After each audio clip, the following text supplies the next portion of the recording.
Olá, bem-vindo ao Movimento X. Hoje é o primeiro episódio desse projeto que tem a proposta de conversar com pessoas referência em experiência do usuário sobre assuntos importantes para quem quer começar na área. Resolvi fazer esse projeto porque eu vivo essa realidade. Estou perdido sobre como começar e acho que outras pessoas também podem se sentir assim. Percebi que existem diversas fontes de informação, principalmente online, mas nenhuma para iniciantes em português. Acredito que conversar sobre um problema é uma das melhores formas para encontrar caminhos que possam solucioná-lo. Daí a ideia e a motivação. A cada 15 dias, eu vou bater um papo com alguém que tem um ponto de vista interessante sobre a experiência do usuário, para que a gente possa utilizar a visão dele ou dela para conhecer um pouco mais sobre a área. Eu sou Isabela de Fátima e aqui comigo está o Caio César.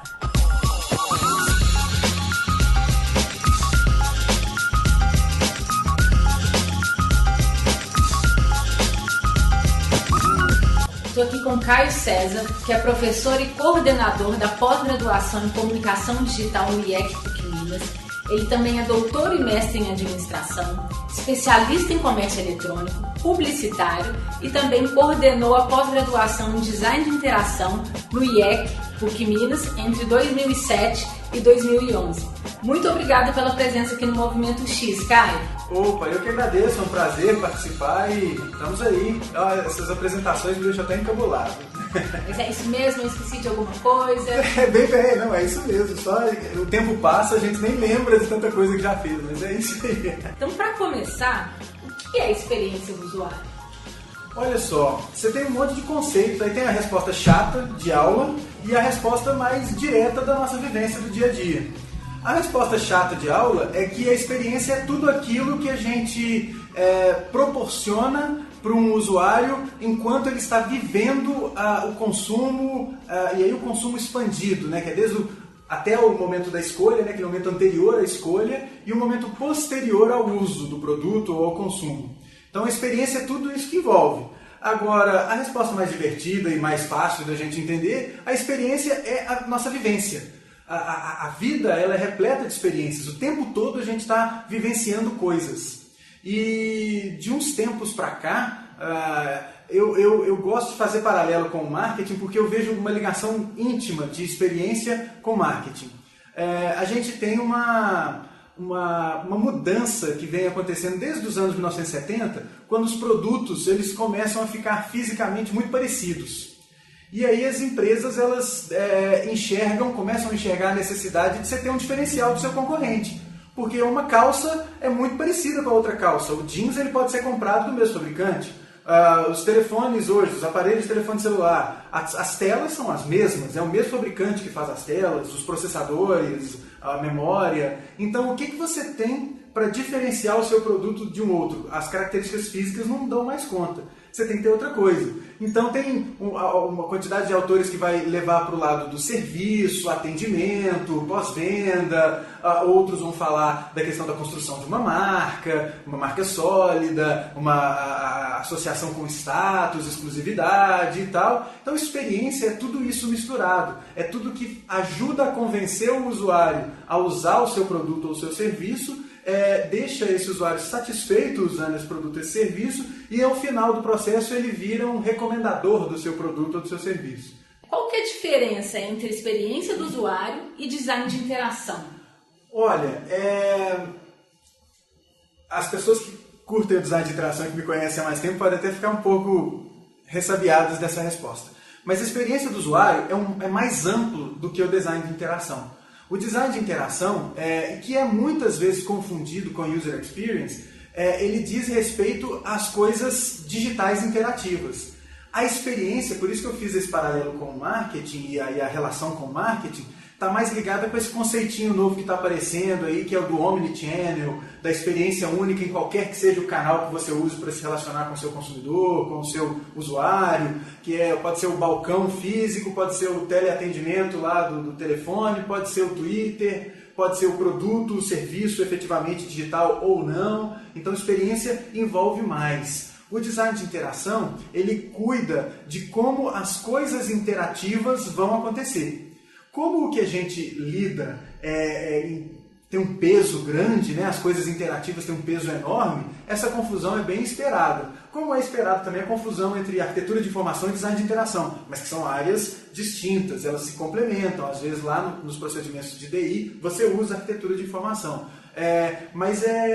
Eu entendo a user experience como algo mais amplo, porque ele pode lidar com questões interativas, como a gente está acostumado a ver no design de interação, questões de interface, sequenciamento de tela, hierarquia de informação e tal, mas também, e aí estrategicamente, e aí o peso da questão do design thinking, que é muito importante, a gente adotar essa lógica de design centrado no usuário para as coisas gerais da empresa.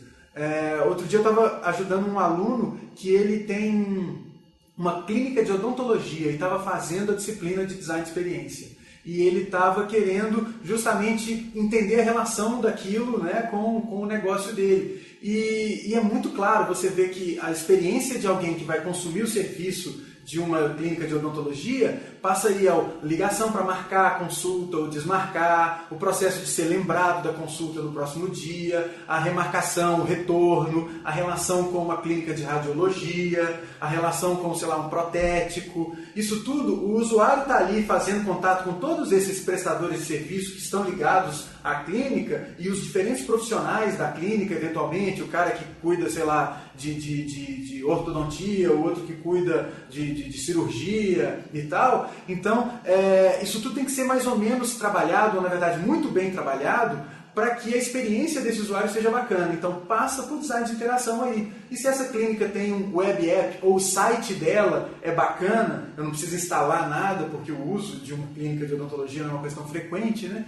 Mas o site é bacana, eu posso fazer a marcação, ele me dá um lembrete, me manda um e-mail, cria um evento no meu calendário. Esse tipo de coisa pode ser muito bacana para uma experiência geral do usuário boa, né? E a coisa acontecer tranquilamente. Então, previsão de atraso, imagina você está lá na sala de espera, né? Até o Wi-Fi na sala de espera, para você não ter que ficar lendo revista Caras de 2 anos atrás. Esse tipo de coisa é experiência. E é um pouco mais do que interação, porque a interação está lá ligada ao hardware ou ao software, né? Não obrigatoriamente, mas a gente está enxergando mais dessa maneira. Né? E qual que é a rotina de trabalho de um profissional de experiência de usuário? Olha, ela deve ser... eu gosto muito de usar os exemplos do Alan Cooper. O Alan Cooper é o Bill Verplank. O Bill Verplank é um cara que é do design de interação, é o cara que meio que deu os conceitos iniciais para a gente entender o que hoje é conhecido como design de interação. Esses caras... eles recomendam muito que o profissional que cuida de experiência, que cuida da resolução desse tipo de problema, que ele seja um cara muito observador. Então ele é um cara que deve perguntar bastante, observar, pesquisar, prestar atenção em tudo que influencia o ambiente, essa tríade, né, de usuário, artefato e ambiente, que aquilo ali está interferindo na interação, interferindo na experiência. E é um cara, então, que vai a campo. A rotina de trabalho dele, para cada projeto, deve sempre começar com uma visita a campo. Vai a campo e é por isso que aquele vídeo da Ideal, lá, o Deep Dive, ele é tão emblemático. É uma coisa que, até na publicidade, eu tenho um colega que ele conta que ele estava, quando a gente estudava, ele fazia estágio numa agência e aí ele achava muito esquisito que o diretor de arte da agência, antes de fazer um layout, ele ia dar uma volta. Aí ele conta um caso que atendeu uma loja de sapatos femininos e era coleção outono e inverno. E aí ele ia fazer um anúncio de revista. Antes de fazer o anúncio de revista, o cara foi passear no mercado, no Parque Municipal, e voltou do Parque Municipal com um monte de folha seca para ficar escaneando as folhas secas antes de pensar em layout, antes de tudo, porque ele queria olhar as cores do outono e não sei o que, e tirou foto das cores que as pessoas estavam usando na rua e tal. Então, esse é um comportamento que é muito comum de você ver num cara que cuida de experiência. Que é o cara que ele chega uma demanda de um projeto, antes dele abrir o Axure, antes dele pensar ele vai a campo, ele vai olhar as pessoas, ele vai perguntar, ele vai com um gravadorzinho, uma câmera, tira foto, entrevista o usuário e descobre coisas. E aí ele passa pelo ciclo, né, depois de descobrir algumas coisas, ter as ideias, elaborar os protótipos, fazer validação e aí botar em produção. Qual que é o nome do cargo de quem trabalha com a experiência do usuário? Olha, tá tão banalizado o termo User Experience Designer, né, UXD, mas eu acho que seria esse mesmo o cargo. Só que é muito difícil você ver. E por que está banalizado? Porque às vezes o cara que faz interface, ele se denomina User Experience Designer. E na verdade ele faz interface, não é diminuindo o ofício do cara que faz interface, mas direção de arte é diferente de construção de experiência. Está envolvido. É um caminho até esperado. Do cara que cuida de interface, ele vira cuidar disso. Mas não é o que acontece mais comumente. Por quê? É a mesma coisa de você chegar para um diretor de arte web hoje, um diretor de arte digital, falar de web, aí você elimina outras coisas, mas é pensar no cara que faz tela. E mostrar uns textos do Jacob Nielsen para esse cara. Certamente esse cara vai torcer o nariz, esse cara vai ficar com um pouco de preguiça, porque o Jacob Nielsen está lá do outro lado do espectro. É um cara que é muito pragmático e tem umas regras, às vezes, não muito aceitas e tal, e isso pode gerar algum tipo de problema. Mas, e por isso o caminho não é o mais frequente, mas até esperado. O mais esperado é o cara que faz o planejamento, que é na época em que eu trabalhava com produção web, em agência, isso era o gestor de projetos. É o cara que o comercial fechou o negócio, e aí a partir do fechamento do negócio, entra o gestor de projetos, que vai junto com o cara de planejamento no primeiro momento, depois junto com a equipe de direção de arte no segundo momento, depois junto com a equipe de produção no terceiro momento, ele que vai tocar o projeto. Eu vejo um caminho muito natural desse cara, do gestor do projeto, assumir o papel de designer de experiência, porque ele está o tempo todo. Né? Então, se no caso o profissional de planejamento também está o tempo todo junto, o que é difícil você ver. Às vezes o cara de planejamento está ali no momento inicial, e aí quando a coisa entra para dentro daquela salinha da criação, o cara do planejamento ele é fechado do lado de fora. Fala, você não vem aqui porque o seu negócio é planilha. Planilha aqui não. Então é essa preguiça que é complicada. Mas o cara que é o gestor do projeto, ele está lá o tempo todo. Então eu vejo, e isso é uma coisa que aconteceu comigo. Eu era gestor de projetos. Né? Então é um caminho mais natural. Mas você tem casos de muitos diretores de arte que vão ser User Experience Designers, e você tem o caso também de profissionais de planejamento. A minha vivência é que o cara do planejamento ele às vezes ganha mais, então ele fica lá confortável na dele, não vai mexer com o X, não, vai caçar mais trabalho, não, mas é um caminho, Então eu vejo essas duas áreas. É mais difícil ainda você ver um cara que vem de desenvolvimento trabalhar com experiência. Né? Mas você acaba vendo, por exemplo, o Luke Robelski, ele é um cara que vem dessa onda. Né? Tem uns camaradas assim, mas você vê que as formações são distintas. O Alan Cooper é psicólogo, então é um cara que está mais preocupado com as pessoas. E isso é difícil a gente falar isso para ficar gravado, mas normalmente um cara que escreve código, ele tem uma preocupação menor com pessoas. O mais comum é a gente ver isso. Né? Se a gente pudesse ter uma nomenclatura em português, seria designer de experiência? Seria designer de experiência. É uma pena que as estruturas das empresas ainda não comportem esse profissional para cuidar só disso. Por isso que ele acaba sendo o diretor de criação, ou o cara do planejamento, ou o camarada que faz o gerenciamento do projeto.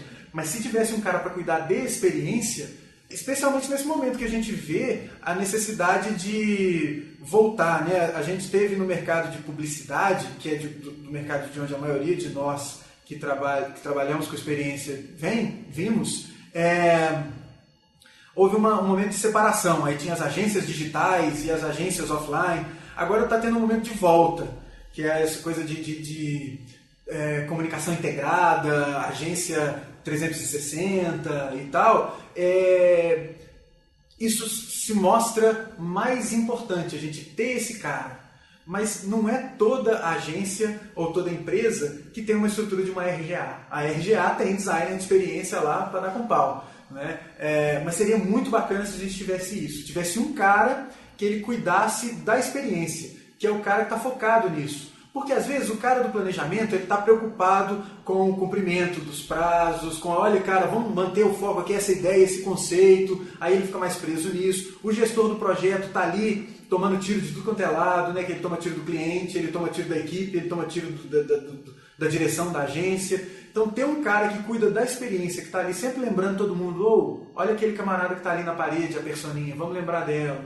Então eu acho que esse cara tem que existir, como o título e como uma pessoa para isso, né? E pensando no mercado, quais são as possibilidades de atuação em experiência do usuário?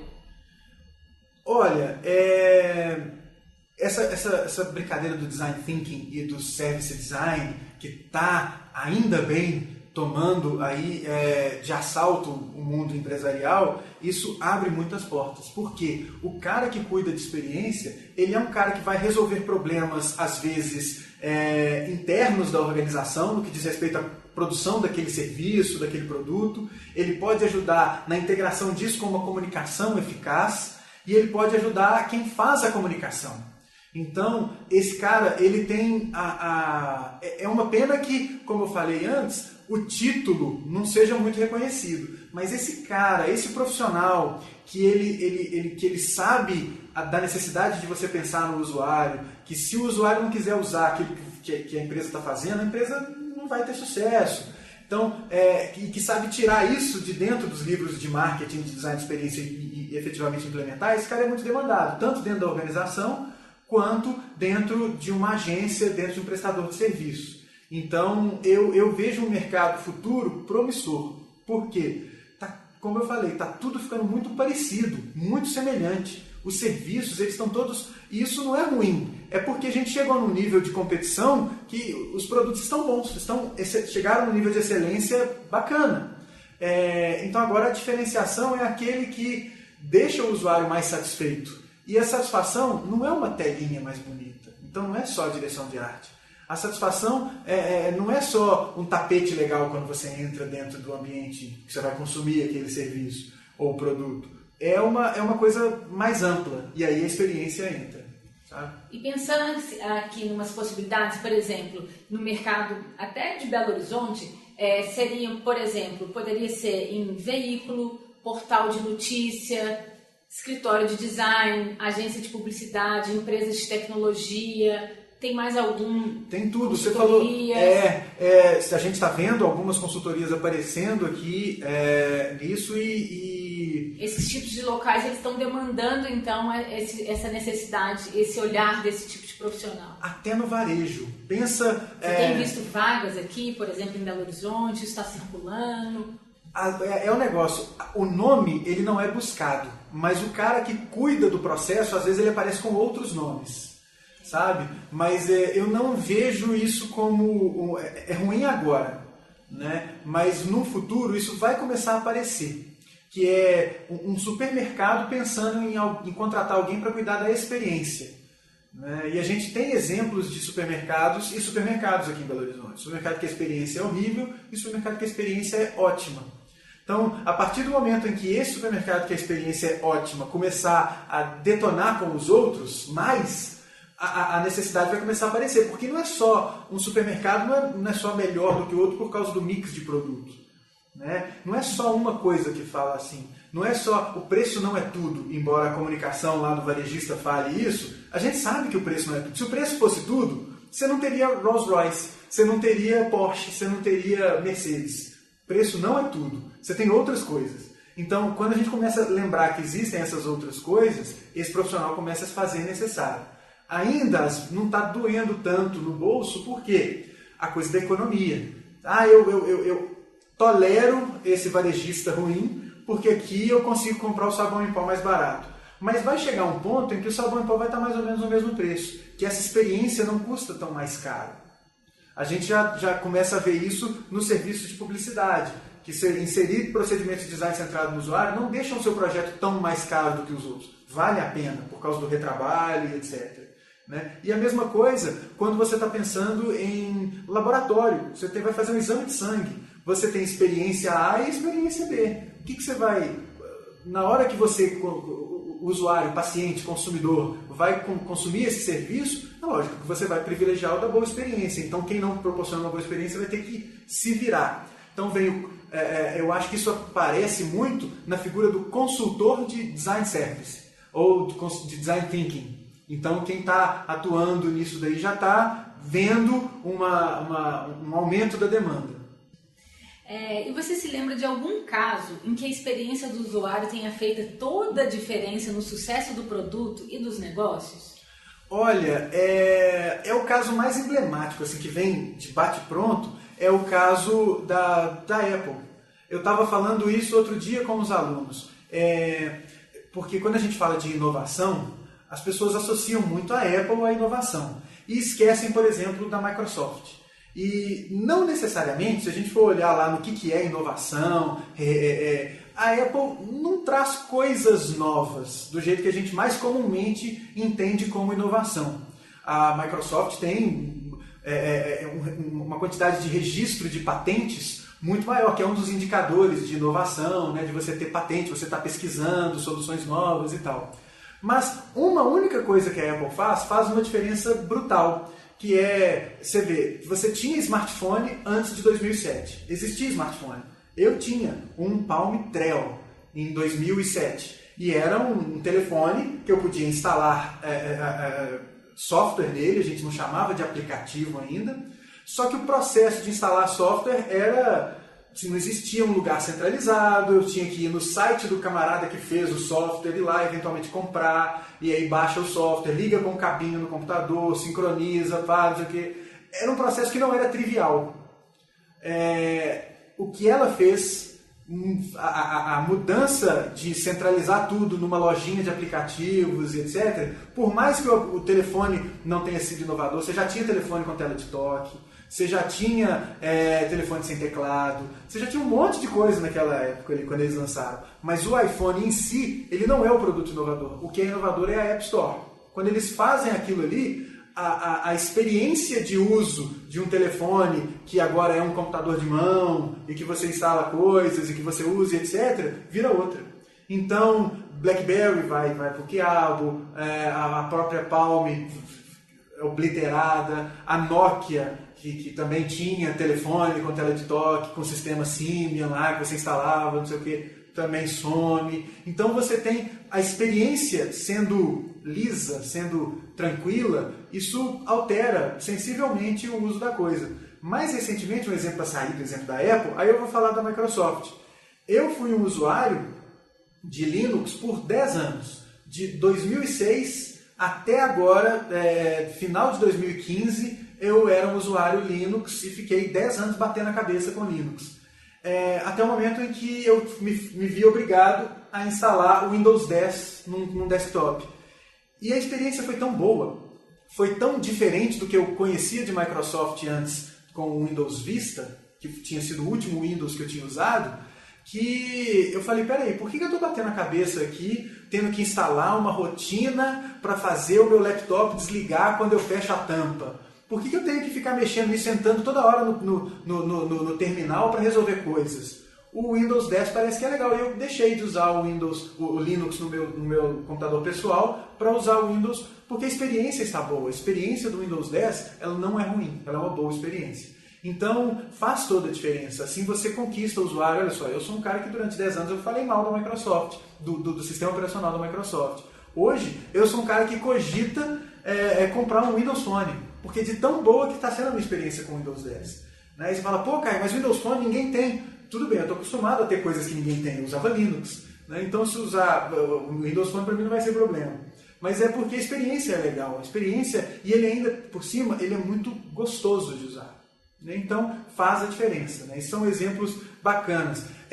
Tem um exemplo que vai além das coisas interativas, que é o exemplo daquela, que agora é da Apple também, né? Mas aquele fone Beats by Dre. Que ali não é nem pelo fone, que a gente sabe que a qualidade do fone, do áudio e tal, não é superior para justificar o preço deles. Mas eles têm uma coisa de atendimento ao consumidor por meio do Twitter, que é assim absurdo, é muito bacana. Que você se sente realmente bem de ter comprado aquilo. Né? Então, tem um caso que um camarada chamado Scott Stratton, que ele conta isso, de como que foi a troca de um fone que ele deu para o filho dele, desse Beats, que deu defeito, e aí ele foi procurar na caixa o telefone para atendimento e não tinha telefone, tinha um perfil do Twitter. E aí ele já fica um pouco com preconceito daquilo, mas ele vai resolvendo a coisa e em meia hora está tudo resolvido, já tem um novo fone sendo enviado para ele. Então, isso é experiência, sabe? Isso faz a coisa que é mais do que a exclusividade, mais do que o design do físico do produto, é a experiência de uso. Que se é boa, acabou, você não troca. Eu tenho a impressão de que o assunto X tem ganhado cada vez mais destaque nas publicações do mercado de comunicação, de design e tecnologia. Teve algum fato, um ponto de virada no mercado para que a experiência do usuário tenha ganhado mais importância ou foi desse processo mesmo? Olha, é uma coisa gradativa e que vai virando meio uma bola de neve. Então uma coisa que começou pequena vai crescendo. Pra você ter uma ideia, eu comecei a ler sobre isso que veio a virar User Experience Design e tal. Eu comecei a ler sobre usabilidade numa pós-graduação que eu fiz em 2000. Então lá no ano 2000 eu estava fazendo uma pós-graduação, uma especialização em comércio eletrônico. E numa disciplina lá o camarada falou do Jacob Nielsen. E que tinha um livro que a gente tinha que ler que se chamava Projetando Websites. E aí eu fui ler o Projetando Websites e, pô, esse negócio aqui é fabuloso, que bacana, isso dá todos os direcionamentos, olha que legal e tal. E aí eu fui falar com um colega, aí em 2001 eu tive a oportunidade de estar nos Estados Unidos e visitando esse meu colega que estava lá fazendo mestrado, que é o Daniel Alenquer, que juntos a gente construiu após a design de interação alguns anos depois. Mas estávamos lá, eu, o Daniel Alenquer e um colega chamado Henrique Penha, que na época trabalhava na Skype, ainda não era Skype Microsoft, era só Skype. Estávamos lá na casa do Henrique Penha, em Boston, e eu me lembro, a gente estava ajudando o Henrique Penha a carregar um sofá. E eu falei, olha gente, vocês são diretores de arte e tal, designers de interface, eu tô lendo um cara aqui que eu acho que é muito bacana, Jacob Nielsen, você já ouviu falar? Os dois pararam o que eles estavam fazendo, olharam para mim, o Henrique Penha a gente não tinha tanta intimidade, ele foi fazer outra coisa, o Daniel veio e falou, olha, cara, você tem que pegar leve com esse cara, porque esse cara aí, olha só, ele é um cara que fica podando as nossas ideias de design, não sei o que, esse cara vai contra a evolução do design visual e tal, não sei o que. Aí eu falei, pô, legal ter esse feedback, né, beleza. E aí voltei pro Brasil e tal, aí quando o Daniel voltou pro Brasil, já mestre, ele falou, Caio, li mais sobre Jacob Nielsen, realmente meu orientador me aplicou no Jacob Nielsen, e olha, não é aquele jeito mesmo não, o cara é bacana, viu bicho, tem uns métodos aqui legais, esse negócio de usabilidade é bacana. Então, isso mostra uma coisinha que começou a acontecer ali, né? A galera de software, que o Jacob Nielsen vem de interface de software, começa a influenciar quem faz tela, começa a influenciar quem faz digital, e aí a coisa começa a ganhar um pouco de notoriedade. O próprio lançamento do iPod e daqueles iMacs, eu acho que tem muito a ver com isso. Né? Tem um livro que se chama Designing Interactions, que é do Bill Moggridge. Bill Moggridge, coitado, já morreu, mas ele deixou esse livro que é uma coletânea de entrevistas com pessoas que fizeram produtos emblemáticos. Então tem o Johnny Ive lá, se eu não me engano, ele fala alguma coisa. E tem a galera que faz, tem a galera da Ideal falando de todos os produtos que eles fazem, escolhem alguns produtos. Tem a historinha do primeiro iPod. E aquilo ali começa a brotar nas cabeças de quem lia esse tipo de publicação o que era pensar em uma experiência legal, uma experiência diferente, um jeito diferente. E isso... Aí quando vem o iPhone, quando as coisas começam a aparecer, você tem uma difusão maior disso. Né? Aí agora você vê gente que vem de outras frentes, tipo o Jeffrey Zeldman, na época em que ele encabeçava aquela frente pelos Web Standards, quando você tinha a briga de Microsoft com o Internet Explorer e o resto do mundo, a galera usando o Firefox e etc. buscando um navegador que lesse o código direitinho, essa preocupação com o código que funciona em tudo, isso tem ligação.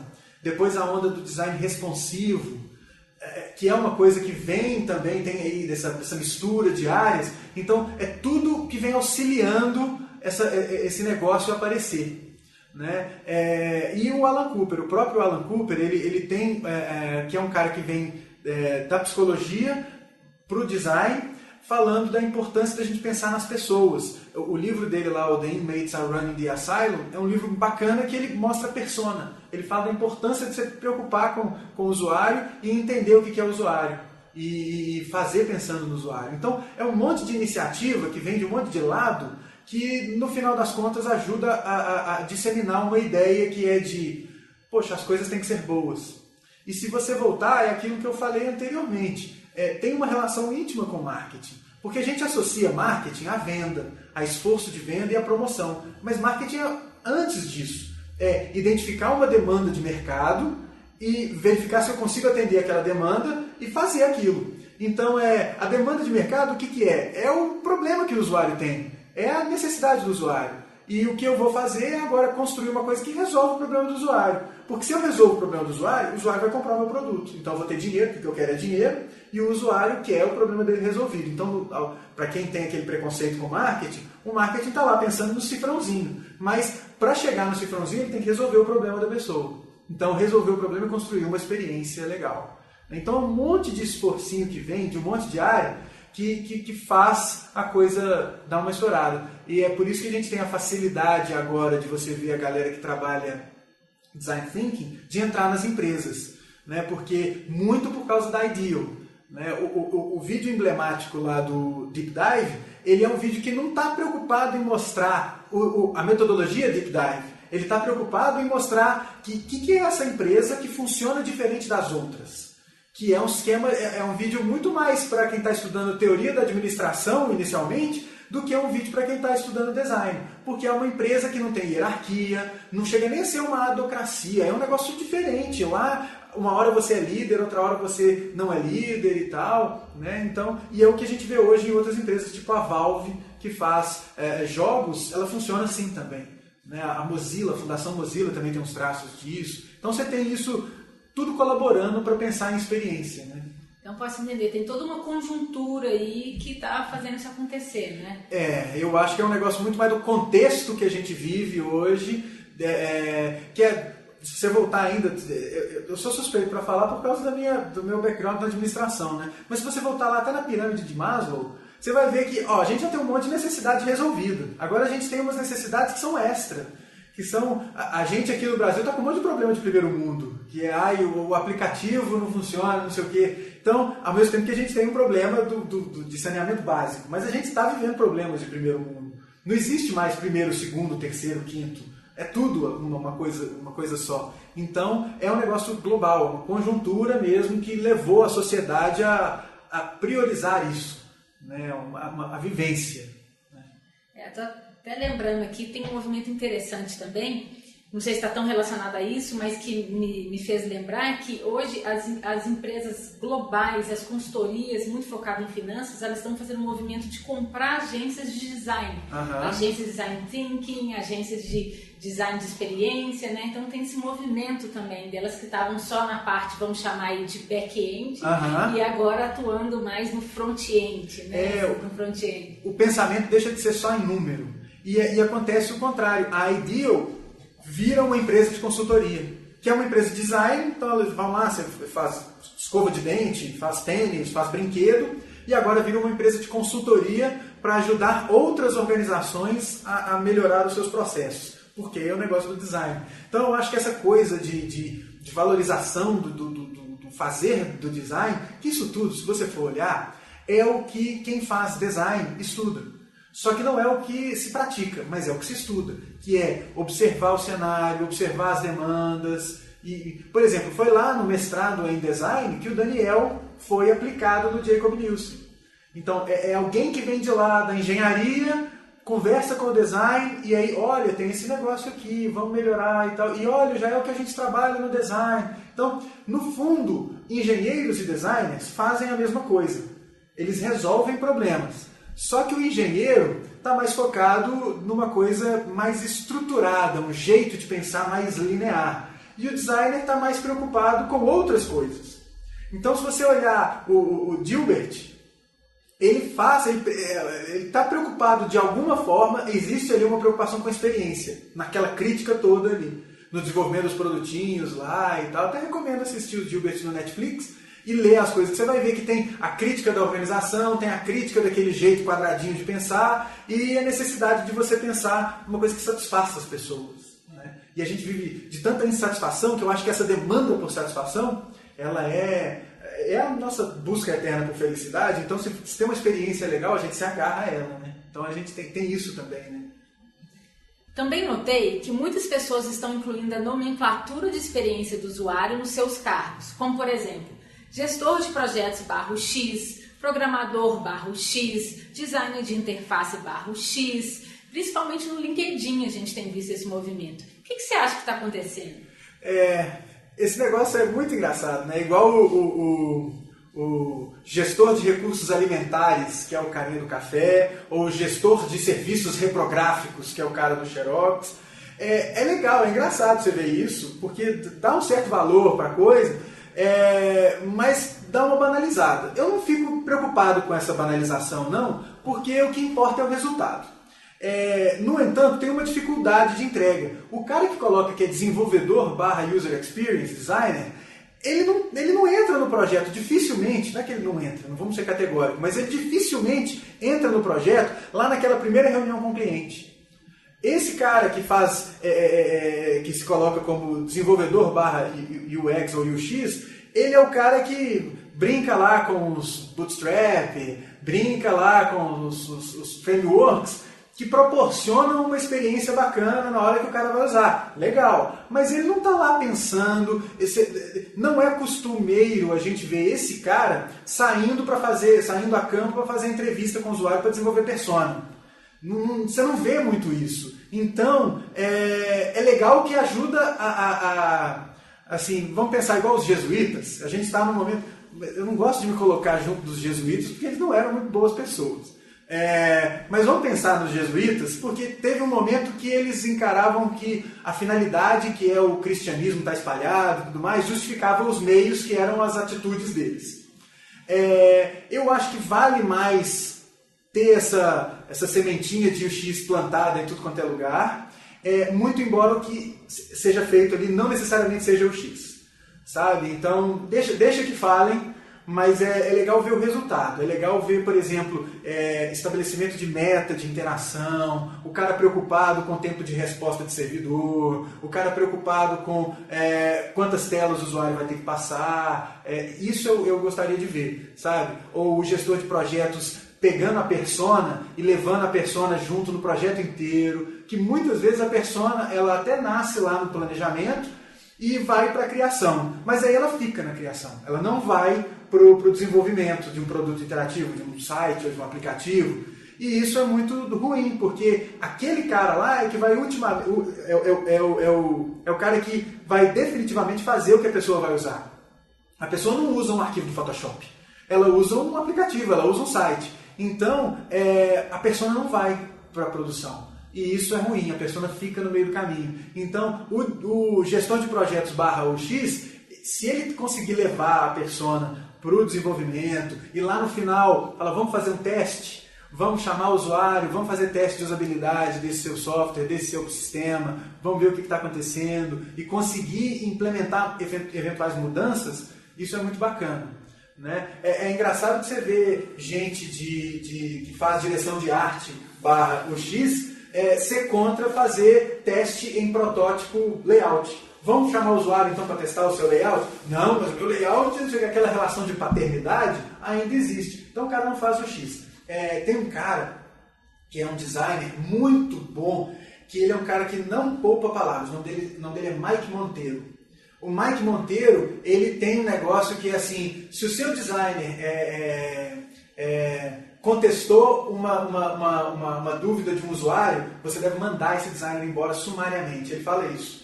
Então tem uma palestra dele, que depois está no YouTube, que é ele vai arguindo a audiência, falando, se o seu designer faz isso, manda ele embora. Se o seu designer faz isso, manda ele embora. Que é isso, essa relação de paternalidade com a coisa que você faz, que não deve existir. Olha, se eu estou achando um problema na interface que você fez, acabei de falar onde é que está o problema. O problema está na interface, não está em você.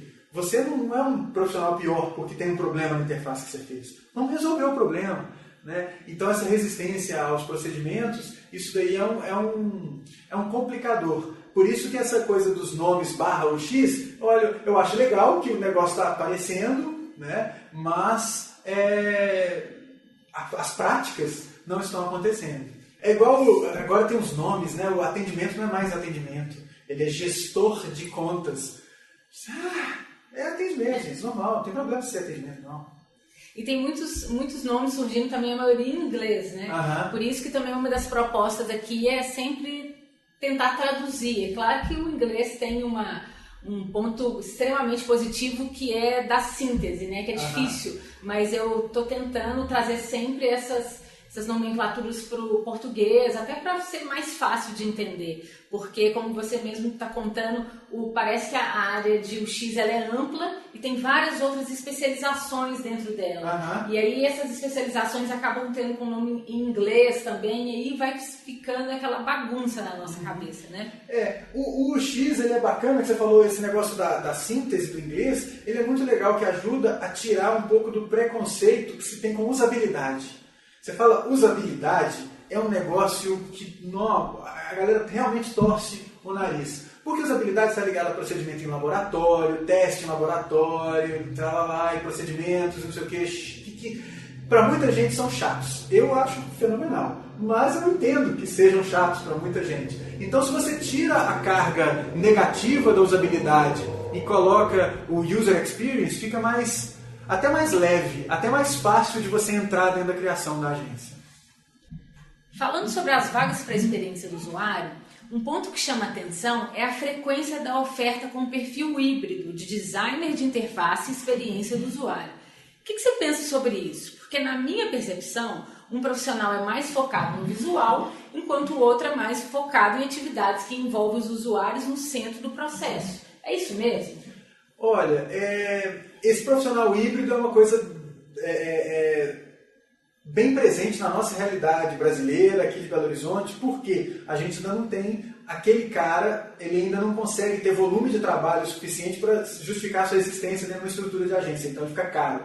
Então aquela função acaba sendo acumulada.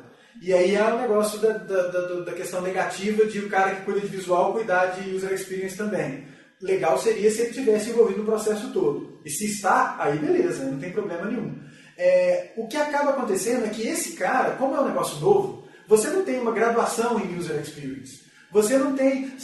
dificilmente você tinha... Agora aqui em Belo Horizonte a gente teve o primeiro curso do Brasil lá de design de interação. Então tinha um monte de design de experiência dali e tal, e galera muito bacana. Que é o da PUC. Que é o da Universidade Católica, Então você começa a ter isso. Mas, e é muito legal você ver gente, tipo, a Karine Drummond, que fez design e fez a pós em design de interação, então ela tem a formação em design de um jeito bem bacana e próprio. Né? Mas o resto da galera, tem muita gente que vem da publicidade, o próprio do Loureiro que vem lá do projetos editoriais de produção e etc. E aí vem e faz o design de interação, então ele vira um cara meio do gráfico com interação, e aí tem essa hibridização, igual eu vim da publicidade, e estudei administração. E aí eu enxergo essa necessidade aqui. Eu não sou diretor de arte, eu não sei desenhar uma linha reta com régua, mas a gente entende essa importância e seria muito bom se os caras que fazem as telas também pensassem nisso daí. Então, o profissional híbrido tem uma coisa da nossa necessidade do mercado, que ainda não tem a grana o suficiente para isso, e tem o lado bom, que é o de trazer experiências diferentes. Né? Eu me lembro que no curso lá, teve um rapaz que veio da arquitetura. Olha que legal, veio um arquiteto pensar isso e se preocupar com usabilidade, e os designers pensando nisso também. Né? Então você tem uma coisa legal dessa formação diferente. né? O cara que vem com experiências diferentes. Então, isso é bom. Essa coisa é um sinal da novidade desse negócio, e porque você não tem uma formação específica, e o lado bom é que traz background diferente. Uma coisa importante que aí o próprio Alan Cooper fala, e aí o Jared Spool também fala, o Steve Krug fala, que é o Nathan Shedroff fala, que é vem gente de diferentes backgrounds. O próprio Norman Nielsen Group, o Jacob Nielsen é engenheiro, o Donald Norman é psicólogo, né? Então junta essa galera, faz uns negócios diferentes, né? O Bruce, ele é de uma formação diferente. Então é legal a gente ver isso, porque as coisas se complementam. E essa atenção com pessoas da psicologia é importante, né? De você prestar atenção nas particularidades dos indivíduos, né? Assim, não que eu vá resolver todos os problemas da vida do cara com um aplicativo, mas é levar em consideração que ele tem um problema num contexto específico, que eu preciso falar para ele numa linguagem que ele vai entender.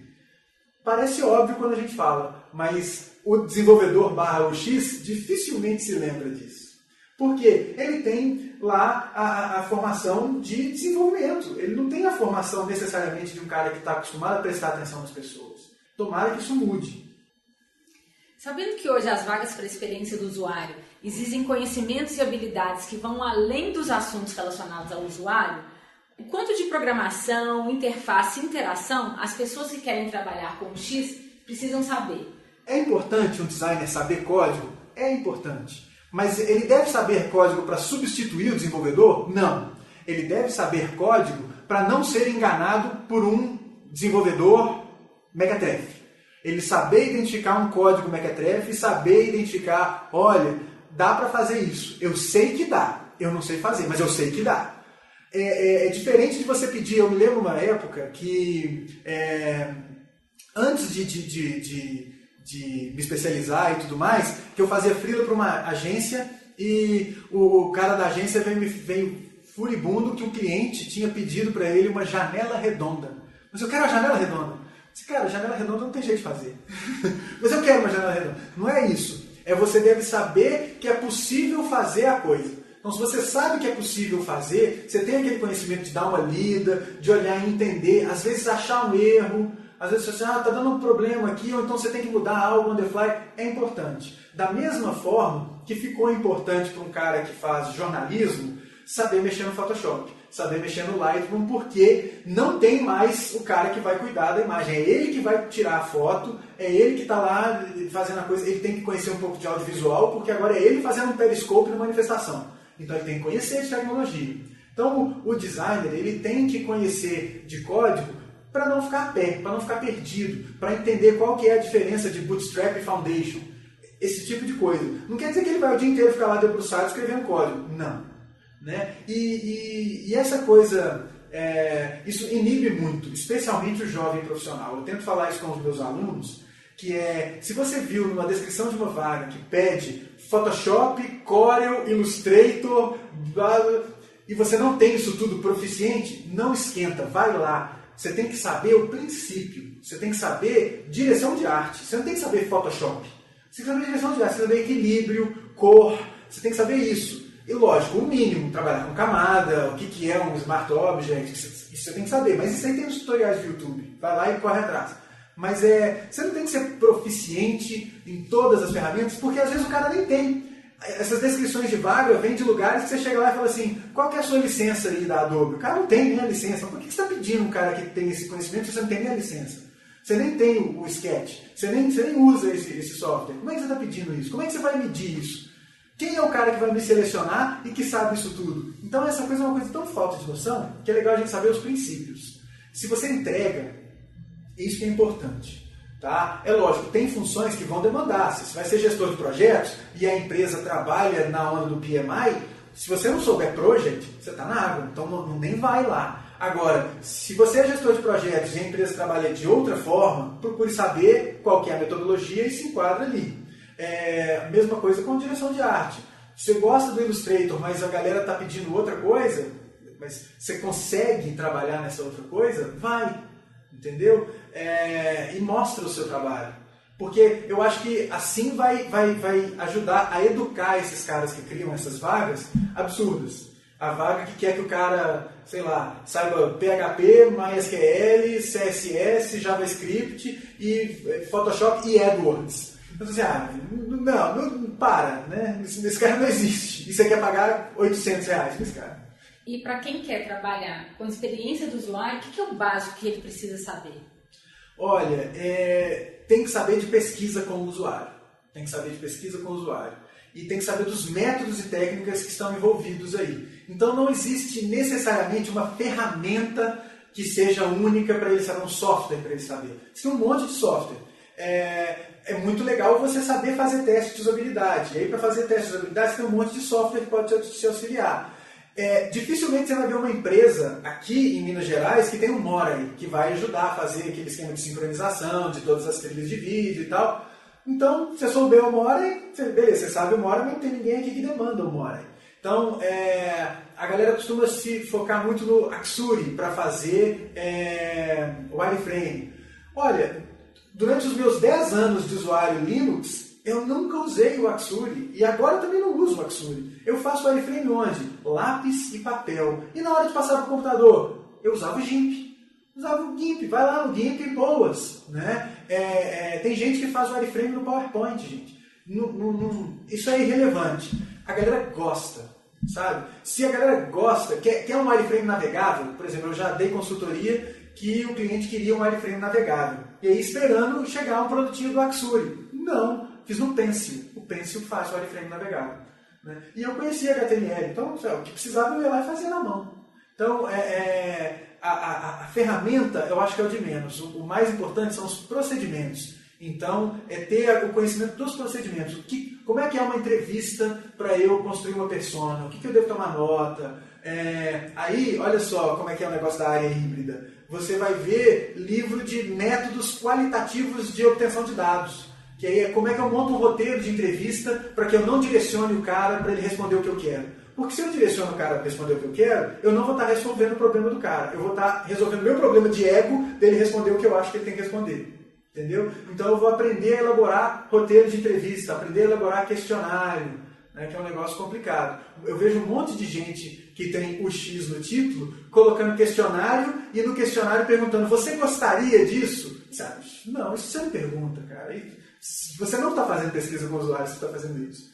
Né? Então, entender de metodologias de pesquisa com o usuário, de entendimento do usuário mesmo, né? Criação de personas, arquitetura de informação é importante saber. Muito, prototipação, né? Saber fazer um protótipo de baixa fidelidade, o que é um protótipo de baixa fidelidade, saber dos métodos e técnicas de validação desse protótipo.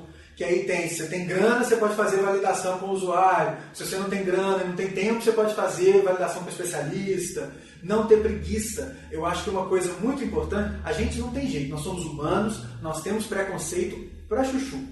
Mas a gente tem que tentar diminuir os preconceitos. Então, se você não gosta de métodos... Eu sou um cara que eu tinha uma preguiça com métodos qualitativos. Mas eu aprendi e que eles são muito importantes. Então, você tentar romper os seus preconceitos. Né? Isso é muito importante porque o que leva à necessidade de você trabalhar experiência é você entender que você que faz o produto é diferente do cara que vai usar o produto. Nem todo mundo é o Jason Fried da 37 Signals, que faz o produto para alguém que é igualzinho a ele usar. 99% dos casos são: eu estou fazendo um produto para alguém que eu nem sei quem é direito. Então é bom que eu conheça essa pessoa, desenvolva empatia por essa pessoa e que eu aprenda a gostar daquele negócio. Senão eu vou fazer uma coisa para mim. E aí ele não vai usar. E aí o que adiantou? Alguém jogou dinheiro fora nisso. O que você acha que seria o mais importante das pessoas que querem começar a trabalhar com experiência de usuário, que elas estejam atentas? Que elas um tipo de olhar que seja legal desenvolver? Eu acho que é uma lição das que eu a mais forte que eu aprendi na escola de publicidade, que foi: preste atenção em tudo. Preste atenção em tudo. Ali, naquele conceito lá, foi de referência, de você pegar referência. Uma referência pode estar ali, mas o preste atenção em tudo você está lá no caixa do supermercado, olha como é que a moça opera o caixa do supermercado. Você está andando pela rua, olha como é que o cara se comporta no ponto de ônibus. Porque no momento que você tiver que fazer um quiosque do ponto de ônibus, você pensar que lá quem tem que fazer é um arquiteto. mas a experiência do usuário do transporte coletivo não passa pelo uso do ponto do ônibus? Vamos olhar o ponto de ônibus? Vamos ver como é que as pessoas usam o ponto de ônibus? Então, olhar como é que as pessoas estão usando as coisas. Prestar atenção nas gambiarras que as pessoas fazem. As gambiarras são excelentes. Uma coisa que é muito legal de um profissional de experiência do usuário é de ir a campo ver como é que o usuário usa os sistemas. Que é diferente de você trazer o usuário para o laboratório, que é uma coisa da usabilidade. Ir a campo, você vai olhar o cara, você vai ver se tem um post-it colado no cantinho do monitor com uma dica de que na tela tal ele tem que apertar a tecla tal. Né? Prestar atenção, por exemplo, no teclado. Quando eu vou pegar avião, eu gosto de olhar os teclados que as mocinhas do balcão estão usando e você vai ver as teclas mais manchadas de vermelho, daquele carbono da passagem, da coisa, são as teclas de função do sistema lá do Sabre que eles usam. Eu fico olhando, falando como é que elas usam, como é que a coisa acontece, que tipo de gambiarra que ela colocou debaixo do teclado para ela poder operar o teclado em pé, esse tipo de coisa. É prestar atenção nisso. Sabe? É na gambiarrinha, em como que a pessoa usa um negocinho, um penduricalho de celular adaptado para o celular não cair do bolso, sabe? É esse tipo de coisa que a gente tem que prestar atenção.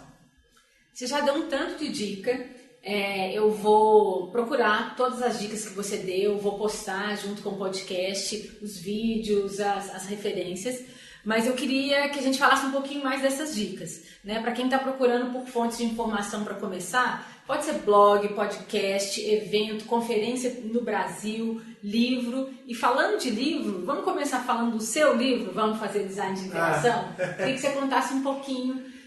Eu tive contato com um projeto, eu vi que tem um livro que ele pode ser feito download, tem uma série de vídeos, eu acho que pode ser bacana para quem está querendo um primeiro contato.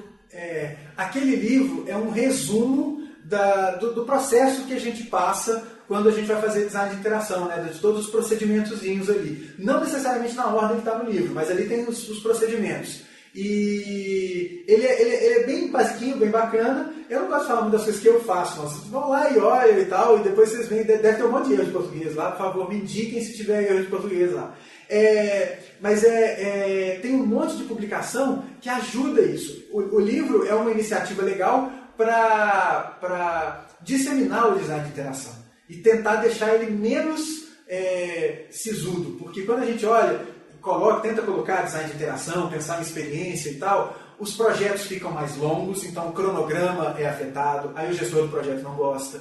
Os procedimentos custam dinheiro, eles não são de graça, então aí quem está pagando não gosta.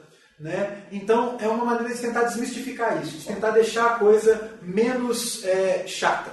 Né? E aí tem um monte de outras leituras que eu acho que são muito bacanas. Tem uma conferência que ela é anual, que se chama, aqui que ela acontece na América Latina toda, que é o Interaction South America. Teve lá em 2011, 2012, foi em Belo Horizonte, foi muito bacana. E costumam ter, eu acho que o último que teve no final do ano passado, de 2015, foi na Argentina, acho que foi em Córdoba, Mendoza, sei lá.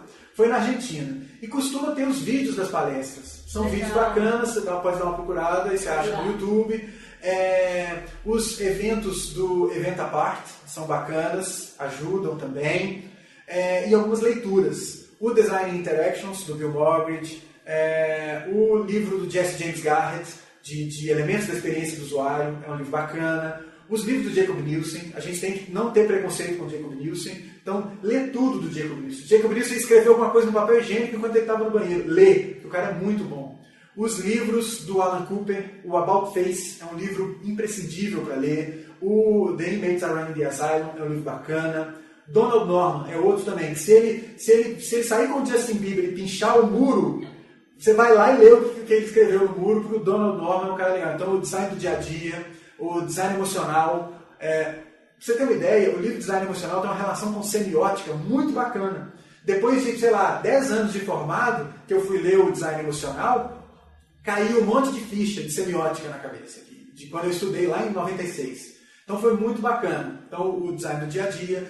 Se você quer saber de procedimentos, aí o Handbook of Usability Testing, do Jeffrey Rubin, é um livro bacana, muito bom. Mas é um livro mais assim de como fazer um teste, como recrutar usuário, como não sei o que. Isso aí é um livro bem, vamos fazer. E os livros do Steve Krug. O Steve Krug é um cara legal porque ele escreve é literatura quase de aeroporto. Você lê o livro dele rapidinho, então é um livro para convencer. Eu li agora em uma semana aquele livro Não Me Faça Pensar. Não Me Faça Pensar. É um excelente livro. Esse é um livro Teve muito... a atualização dele, né? Uhum. E aí foi esse que eu tive contato, eu achei bem interessante. Esse livro é ótimo e tem um outro dele que é o Rocket Surgery Made Easy. Muito bom também. Eu recomendo um site que é o User Experience Engineering. User Interface Engineering, UIE, que é do Jared Spool. O Jared Spool tem um livro de usabilidade legal, e lá no UIE você tem um podcast bacana, você tem umas conferências online bacana também, o material do Jason Fried, lá o blog dele, Noise versus Signal, que é Signal versus Noise, que é bacana. Que mais, hein? Tem umas coisas, os livros do Nathan Shedroff, de design de experiência, e uma coisa que é muito legal, aí já é uma literatura complementar, mas que é o livro do Mihai Csikszentmihalyi, que é psicólogo. Ele tem 2 livros. Um livro dele é O Valor das Coisas, que é o tanto que a gente se apega a bens materiais e que a gente cria valores para essas coisas, relacionamento com essas coisas. É um livro muito bacana. E o outro é o Flow, que fala da teoria do fluxo, que é muito importante para a gente, que a gente está fazendo coisas interativas e pensando em experiências.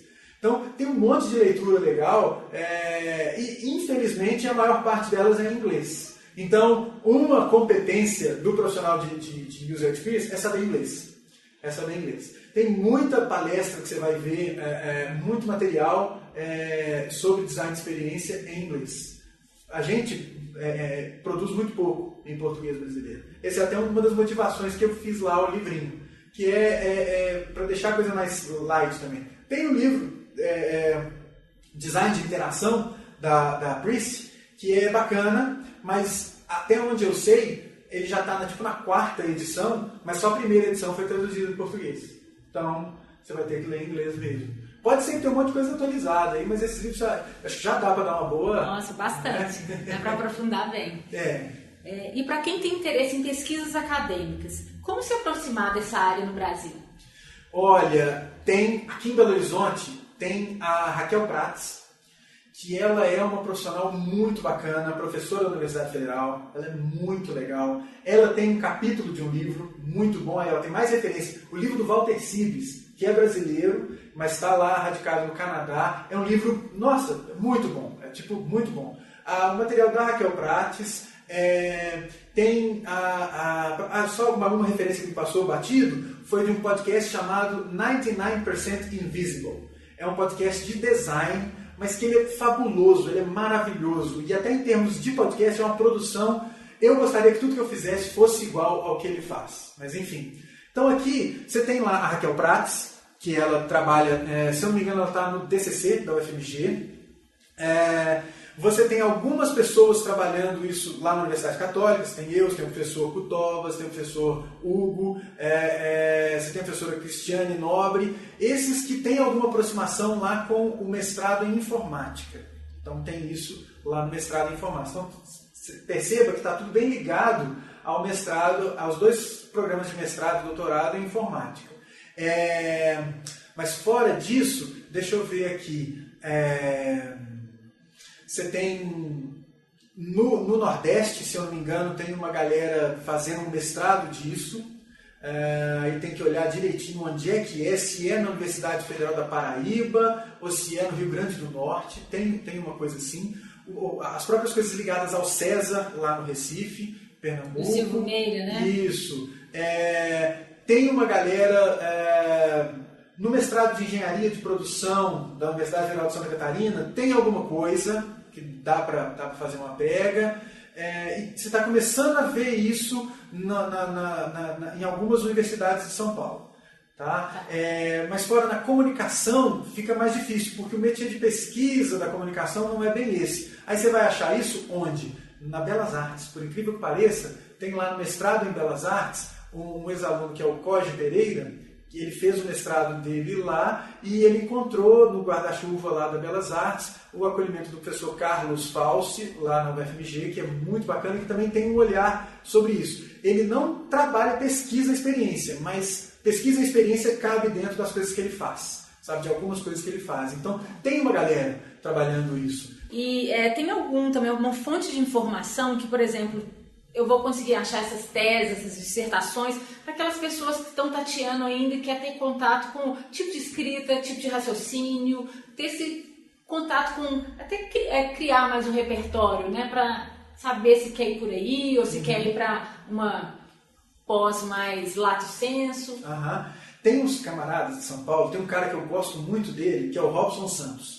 O Robson Santos, ele é muito ativo no Twitter, no Facebook e tal, e ele é doutor em design. Então, a galera da ESD, a Escola Superior de Design Industrial, agora eu não sei o que quer dizer o ESD, lá do Rio de Janeiro, tem isso. Tem a Amires, que também cuida disso. Amires Fernandes, isso, né? Que agora, não sei se ela trabalha no Buscapé agora, onde é que ela está trabalhando. O Robson e a Amires são pessoas que fizeram o estrito sensu e eles podem ser hubs disso. Tinha umas iniciativas, tinha um blog de arquitetura de informação, uma coisa assim, que costumavam colocar uns links e tal. Então, dá uma buscada nisso também. Mas a PUC do Rio de Janeiro tinha uma coisa voltada nesse sentido, né? E a UERJ tinha uma coisa nisso também. Mas eu sei que a ESD tem. Bacana. O que você acha que as pessoas que contratam levam em conta para avaliar um profissional que está começando? Ter portfólio é fundamental? Ter portfólio é fundamental. Ter portfólio é o que há. Por quê? Você vai ser contratado não pelo seu título.